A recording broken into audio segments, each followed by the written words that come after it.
بسم اللہ الرحمن الرحیم اللہم کل ولیک الحجت ابن الحسن صلواتک علیہ وعلا آبائہ فی هذه الساعات وفی کل ساعت ولیا وحافظا وقائدا وناصرا ودلیلا وعینا حتی تسکنہ ارضک طوعا وتمتعہ فیہا طویلا رب صلی علی محمد وآل محمد وعجل فرج آل محمد بلندتر صلوات.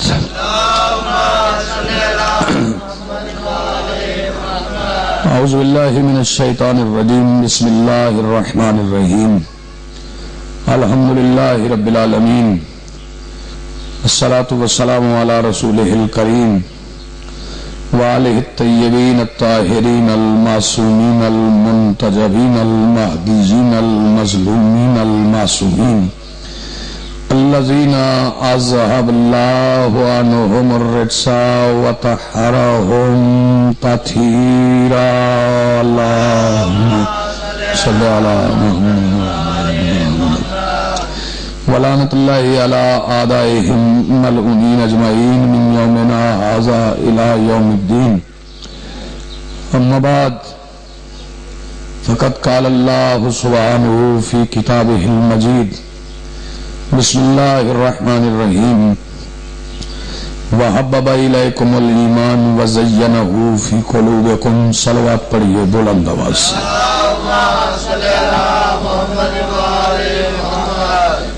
سب سے پہلے آج کی اس صفحہ اور اس پر حاضر مومنین کے دلوں میں موجود ولایت ولی مطلق کے وسیلہ سے درخواست گزار ہوں اپنے اس وارث کے حضور جو پردہ غیب میں کاروان حجت الہیہ کے میر کارواں کی حیثیت سے موجود ہے کہ کائنات کا وہ مطلق العنان مدبر الامور اپنے رخ سے حجاب غیبت ہٹائے اور کائنات کے ہر بے ضمیر کو گریبان سے پکڑ کے سمجھائے کہ علی کیا ہوتا ہے.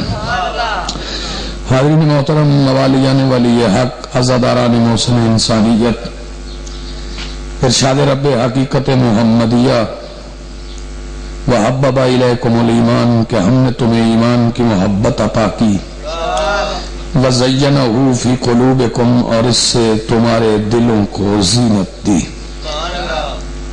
موالیان ولی حق، اللہ کا یہ فرمان کہ ہم نے تمہیں ایمان کی محبت دی اس بات کی وضاحت کر رہا ہے کہ ایمان جس کا یہاں ذکر ہے وہ لانا نہیں بلکہ اللہ نے اس کی محبت عطا کی ہے.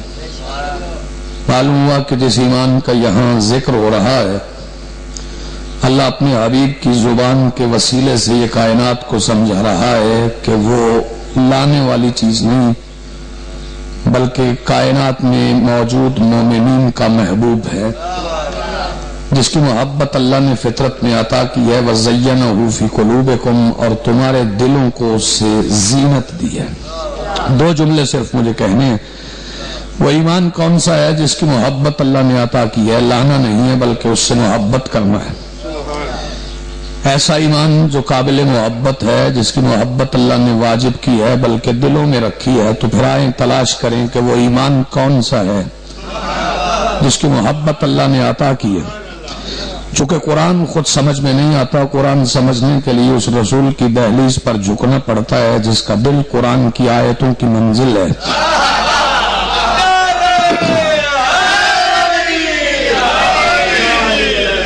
تو چلیں وما ینطق عن الہویٰ کے مصداق رسول سے پوچھتے ہیں مولا وہ ایمان کون سا ہے جس سے محبت کرنا ہے؟ کیا وہ ایمان مجسم ہے؟ کیا وہ وجود رکھتا ہے؟ کیا وہ جسم رکھتا ہے؟ تو ارشاد سرکار دو عالم ہے کہ اگر تمہیں وہ وجود وہ جسم دکھائی نہ دے جس کا نام ایمان ہے تو کبھی تاریخ کے دریچوں سے گزر کے خندق کے میدان میں اس وقت کو دیکھ لینا جب میں اپنے سامنے بیٹھے ہوئے مومنین سے یہ کہہ رہا تھا ایمان کے دعوے داروں برز الایمان، ایمان وہ جا رہا ہے. معلوم ہوا کہ وہ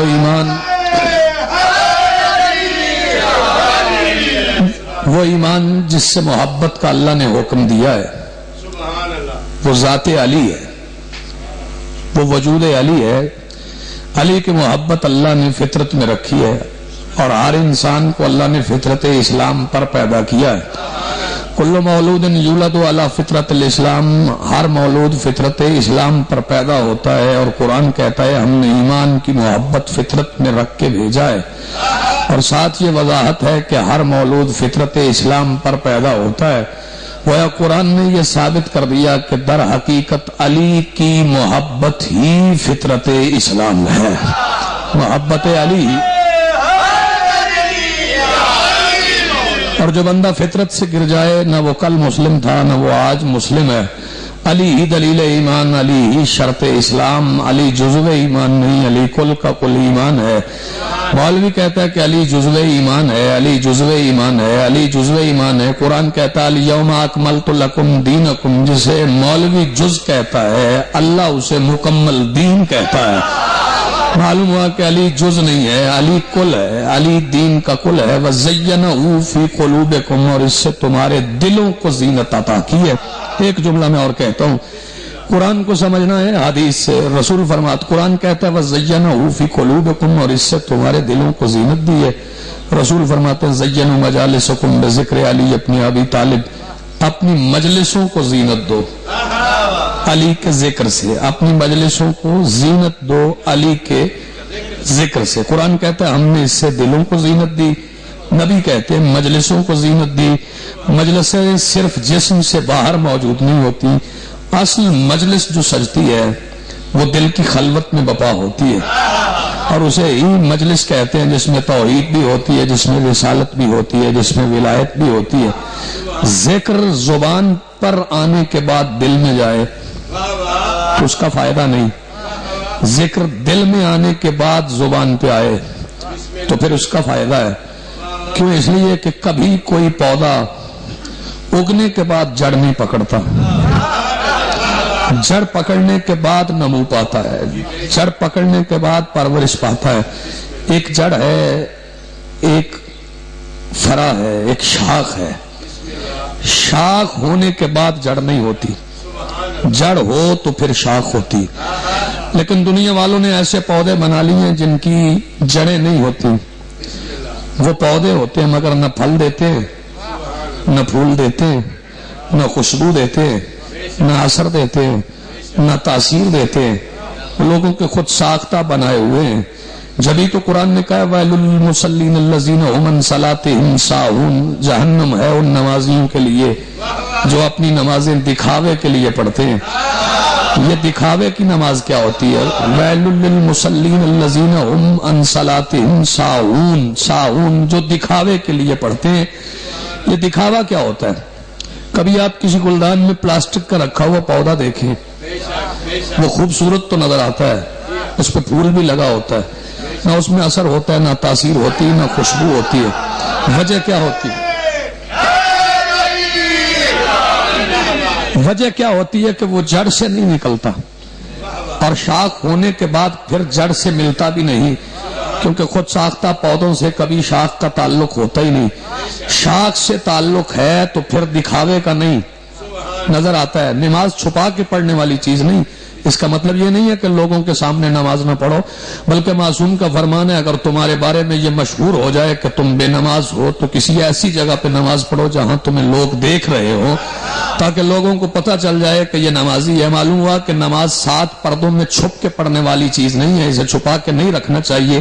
پھر قرآن نے کیوں کہا دکھاوے کی؟ دکھاوے کی وہ ہوتی ہے جس میں نہ اثر ہو نہ تاثیر ہو، اور اثر اس میں نہیں ہوتا جس کا جڑ کے ساتھ تعلق نہ ہو۔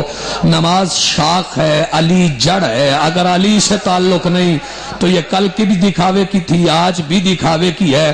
معلوم ہوا نماز سے اثر تاثیر اور خوشبو اور اس سے فائدہ حاصل کرنے کے لیے اس کا تعلق کل بھی علی سے ضروری تھا، آج بھی علی سے ضروری۔ وہی عمل فائدہ دیتے ہیں جن کا تعلق جڑ کے ساتھ ہوتا ہے، جن کا تعلق جڑ کے ساتھ نہیں وہ کل بھی مردہ تھے، آج بھی مردہ ہیں۔ حسین کربلا میں کائنات کو سمجھانے آئے تھے کہ یزید کی حکومت دکھاوے کا اسلام ہے، حسین جڑ والا اسلام لے کے آئے۔ اور جڑ والے اسلام کا اعلان رسول نے غدیر کے میدان میں پالان کے منبر سے کیا تھا۔ حسین ترجمان ولایت علی، یزید منکر ولایت علی، کربلا میں جنگ ہوئی علی کی ولایت پر۔ اب جس نے بھی یا حسین کہنا ہے وہ پہلے دل سے یا علی کہے، پھر اسے یا حسین کہنے کا فائدہ ہوگا۔ لیکن رونے والوں، عزاداروں، صف اعزاء پہ بیٹھے ہوئے ماتمداروں، آغاز ہو گیا آپ کے اس بستی میں 5 دن کے لیے ذکر شبیر کا۔ وہ بستیاں آباد رہتی ہیں جہاں کائنات کو آباد کرنے والے کا ذکر دل سے ہوتا ہے۔ یہ بستی آباد رہے، یہاں کے رہنے والے آباد رہے۔ آپ 5 دن ذکر کریں، 10 دن ذکر کریں، لیکن ایک بات طے ہے کہ آپ کی بیٹیاں مجلس شبیر میں چادر لے کے آئیں گی، چادر لے کے جائیں گی۔ ہمارا رونا مسلسل اس لیے نہیں ہے کہ حلقوں میں علی اصغر پہ تیر لگا ہے، شبیر کو 900 زخم لگے ہیں، اکبر کے سینے میں برچھی لگی ہے، قاسم کا صحرا پامال ہوا ہے، کون و محمد اکبر کی جاگیر سے باہر اترے ہیں۔ ہمارا رونا اس لیے نہیں ہے کہ حسین کے مہمانوں کو مسلمانوں نے قتل کیا ہے، کیونکہ قتل بنو ہاشم کی وراثت ہے، شہادت بنو ہاشم کی وراثت ہے۔ بات سینے میں برچھی لگنے کی ہے تو یہ بنو ہاشم کے لیے نئی بات نہیں، برچھی تو حمزہ کے سینے میں بھی لگی تھی۔ بات بازو قلم ہونے کی ہے تو یہ نئی بات نہیں، بازو تو جعفر طیار کے بھی قلم ہوئے تھے۔ بات شہادت کی نہیں، بات اگر سر پہ ضرب لگنے کی ہے تو مسجد کوفہ کی محراب علی کے خون سے رنگین ہوئی ہے۔ اگر بات حسین پہ تیر برسنے کی ہے تو یہ حسن کے جنازے پہ پہلے برس چکے ہیں، پھر ہم مسلسل کیوں روتے ہیں؟ شہادت آل محمد کے گھر میں نئی بات نہیں، نئی بات تو ابو طالب کی بیٹیوں کی چادروں کا لٹ جانا ہے، اور یہ مسلسل گریا ہے۔ یہ کسی ذاکر کا بھی محتاج نہیں، کسی مجمع کا بھی محتاج نہیں، یہ آپ نے صفیں بچھا دی، اس کا نام مجلس آزار رکھ دیا۔ کوئی یہاں آئے نہ آئے، کوئی پڑھے نہ پڑھے، محسوس کیجئے گا۔ آج میں آپ سے وعدہ کر رہا ہوں، کبھی رات کی تاریکی میں نصف شب کو اٹھ کے تہجد کی نماز پڑھنے کے بعد مصلی عبادت سے اٹھ کے اپنے گاؤں کی ویران فضاؤں میں، خاموش فضاؤں میں نکل کے محسوس کیجئے گا، جتنے دن آپ کے گاؤں میں یہ ذکر رہے گا، میں اس منبر کی عزت کی قسم کھا کے کہتا ہوں، اس گاؤں کی فضا میں زہرا کی سسکیوں کی آواز آتی رہے گی، رسول کی بیٹی یہاں روتی رہے گی، کوئی سننے والا آئے نہ آئے، بطول یہاں مسلسل ذکر اپنے لال کا بپا کیے رہیں گی۔ اور بطول صرف حسین کے کٹے ہوئے گلے کی ماتمدار نہیں، نبی کی بیٹی اس چادر کی بھی ماتمدار ہے جو شام غریباں کے بعد علی کی بیٹی کے سر سے سرخ ہو کے اتری تھی۔ چادر کیسے اتاری گئی میں اس کی تفصیل میں نہیں جاننا چاہتا، لیکن جو کہ آج 13 محرم ہے، قافلہ کوفہ پہنچ چکا ہے، کوفہ کے بازار میں دوسری بار علی کی بیٹی آ گئی ہے۔ ایک بار بابا کے ساتھ آئی تھی، ایک بار بابا کی موجودگی میں آئی تھی، اور ایک بار آج پہلی بار علی کی بیٹی کا یہ سفر بھائیوں کے بغیر ہے۔ بھائی ہیں ساتھ مگر اپنے اپنے گھوڑوں پہ نہیں ہے، کوئی خولی کے گھوڑے کی گردن میں ہے، کوئی سنان کے نیزے کی نوک پہ ہے، بھائیوں کے ساتھ آئی ہے، مگر سفر عجیب ہے۔ کوفہ کے بازار سے گزر جائے گی، شام فتح کرے گی۔ علی کی بیٹی پیدل سفر کرنے کی عادی نہیں تھی، مگر بابا کی ولایت کے لیے چلی ہے۔ مجھے حیرانی اس بات پہ ہے کہ علی کی بیٹی کے بازار سے گزر جانے کے بعد بھی دنیا سوچتی ہے تو زینب کے بابا کی ولایت پہ سوچتی ہے، غور کرتی ہے تو علی جن ولی اللہ پہ کرتی ہے، اسے پڑھنا ہے یا نہیں پڑھنا۔ مسلمانوں، ساری دنیا علی جن ولی اللہ پڑھتے ہوئے کٹ کے مر جائے تو بی بی کے ایک قدم کا صلہ نہیں ہو سکتا۔ تو علی کی بیٹی بازار میں چلی ہے۔ رونے والوں، ایک جملہ میں مصاحب کو کہتا ہوں، خیموں کو آگ لگ گئی، شام غریباں کے بعد رات کی تاریکی علی کی بیٹی کے خیمے سے روشن ہو گئی۔ بی بی بار بار ایک جلتے ہوئے خیمے کے قریب جاتی تھی۔ مورخ لکھتا ہے کہ جاتی تھی، ڈرتی تھی، ہچکچاتی تھی، نہیں میرا ایمان نہیں مانتا۔ آج بھی لوگ کہتے ہیں کہ سید وہ ہوتا ہے جسے آگ نہیں لگتی، لیکن وہ تو سادات کی اصل ہے، وہ تو سادات کا حجاب ہے، وہ تو سادات کا باطن ہے۔ علی کی بیٹی یقیناً خیمے کے قریب جلتے ہوئے خیمے کے قریب جاتے ہوئے ڈری نہیں. کیوں؟ علی کی بیٹی کی کل کائنات اندر تھی. اور جملہ میں بدل دوں، بی بی خیمے کے قریب جاتے ہوئے روکی نہیں، اس لیے کہ بی بی کا وعدہ خیمے کے اندر تھا. جو سیدہ نے وعدہ کیا تھا نا وہ خیمے کے اندر تھا. اس وعدے کو سجاد کہتے ہیں. سجاد کا ایک نام نسل شبیر ہے، سجاد کا ایک نام اللہ کا دین ہے. اور سجاد کو بچا لے، نسل بھی بچ جائے، اللہ کا دین بھی بچ جائے. بی بی خیمے میں جاتی ہوئی روکی نہیں. حمید کہتا ہے بی بی جب خیمے سے واپس نکلی تو بی بی کی پشت پہ کچھ سامان تھا. یہ حمید کہتا ہے نا کچھ سامان تھا، لیکن میں ایسا نہیں سمجھتا. بی بی جب خیمے سے نکلی تو بی بی کی پشت پہ کچھ سامان نہیں، دین کا کل سامان تھا جو بی بی اپنی پشت سے خیمے سے اٹھا کے نکلی ہے. اس منبر کی عزت کی قسم، جب لشکر یزید نے دیکھا نا بی بی علی کی بیٹی، حسین کی بہن، عباس کی عبادتوں کا مرکز اپنی پشت پہ سجاد کو اٹھا کے نکلی ہے، تو لشکر یزید نے دیکھ لیا کہ ابھی حسین کا بیٹا امام کی صورت میں موجود ہے. تاریخ اٹھا کے دیکھو، شیعوں کے جگر پھٹ جائیں اگر حقیقی تاریخ پہنچے. لشکر یزید کے 70 نیزہ برداروں نے بی بی سے سجاد چھیننے کی کوشش کی. عزادارو سنو گے، ایک جملہ میں صرف کہنا چاہتا ہوں. سیدہ آواز دے کے کہتی ہے بغیر تو اگر کسی کے نیزے سے سجاد کے جسم پہ خراش آئی، وہ زینب جس نے 13ویں ضرب پہ بد دعا نہیں کی، آسمان کو زمین پہ گرا دے گی، زمین پھٹ جائے گی. علی کی بیٹی نے جلتے ہوئے خیموں سے سجاد کو بچا لیا. اور 2 مصرے سنو جس پہ میں آپ سے اجازت چاہتا ہوں. علی کی بیٹی گھبرائی نہیں جلتے ہوئے خیموں میں جاتے ہوئے. وجہ کیا تھی؟ اس نے دیکھی کم سنی میں اپنے دروازے پہ آگ. یہ پہلی بار علی کی بیٹی کے دروازے کو آگ نہیں لگی، اس نے دیکھی کم سنی میں اپنے دروازے پہ آگ، اس لیے جلتے ہوئے خیموں میں گھبرائی نہیں. بس یعلم الذین ظلموا ای منقلب ینقلبون ولعنۃ اللہ علی القوم الظالمین.